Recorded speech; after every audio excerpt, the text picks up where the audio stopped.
Bonjour, je suis le docteur David Goldblum.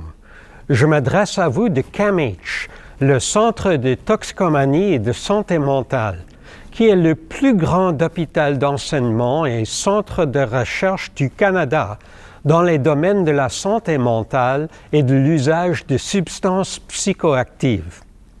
Dans cette série, nous explorons les principales questions de santé mentale qui font l'objet de recherches sur Internet.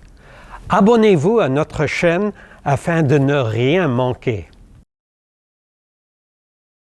Les personnes qui présentent l'hyperphagie boulimique vivent des épisodes d'ingestion exceptionnellement importante d'aliments en une brève période de temps, généralement en moins de quelques heures. Elles ont le sentiment de perdre le contrôle sur la quantité et le type de nourriture consommée. Les personnes affectées par l'hyperphagie boulimique n'essaient pas de compenser leur consommation excessive de nourriture en se forçant à vomir ou en se privant de manger. Les personnes présentant une hyperphagie boulimique éprouvent généralement de la honte pendant et après chaque crise, ce qui peut se traduire de deux façons. Certaines essaient de dissimuler leur excès, tandis que d'autres sombrent dans la dépression ou le dégoût d'elles-mêmes. Ces émotions négatives sont au cœur de l'hyperphagie boulimique. Il semble que l'hyperphagie boulimique est attribuable à de nombreux facteurs, notamment des facteurs biologiques et aussi des traumatismes subis pendant l'enfance, de l'insécurité alimentaire, des régimes à répétition, de la difficulté à contrôler ses émotions, de la tension dans les relations familiales et d'autres facteurs sociaux.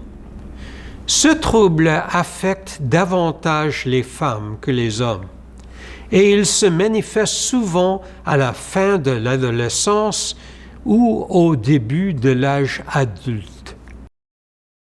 L'hyperphagie boulimique est caractérisée par l'ingestion d'une quantité exceptionnellement importante d'aliments en un seul épisode, le sentiment d'un manque de contrôle sur la quantité d'aliments consommés, le dégoût de soi, le sentiment de culpabilité ou la honte provoquée par chaque excès. L'hyperphagie boulimique se distingue de la boulimie et de l'anorexie nerveuse car elle ne s'accompagne pas de jeûne, de vomissements provoqués, d'exercices physiques excessifs et d'autres comportements compensatoires. Les personnes de toute corpulence peuvent développer une hyperphagie boulimique, mais plus le surpoids est prononcé, plus le risque est élevé. Alors, quand une personne consulte pour un problème d'obésité, il faut commencer par déterminer si elle fait face à un problème d'hyperphagie boulimique, car ça risque de compliquer le traitement de l'obésité et la gestion du poids.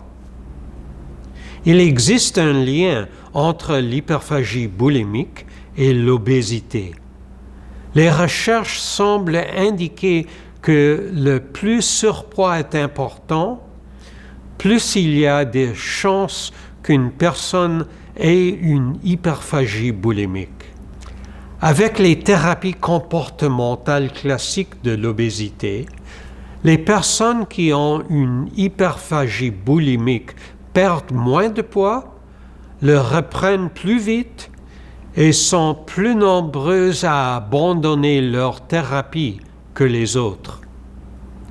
L'obésité est problématique en elle-même puisqu'elle s'accompagne d'un risque plus élevé de diabète, d'hypertension, de certaines formes de cancer et de maladies cardiovasculaires. Autrement dit, l'hyperphagie boulimique entraîne un risque accru d'obésité qui, à son tour, pose des risques accrus pour la santé. L'hyperphagie boulimique s'accompagne souvent d'anxiété, de dépression et d'autres problèmes de santé mentale.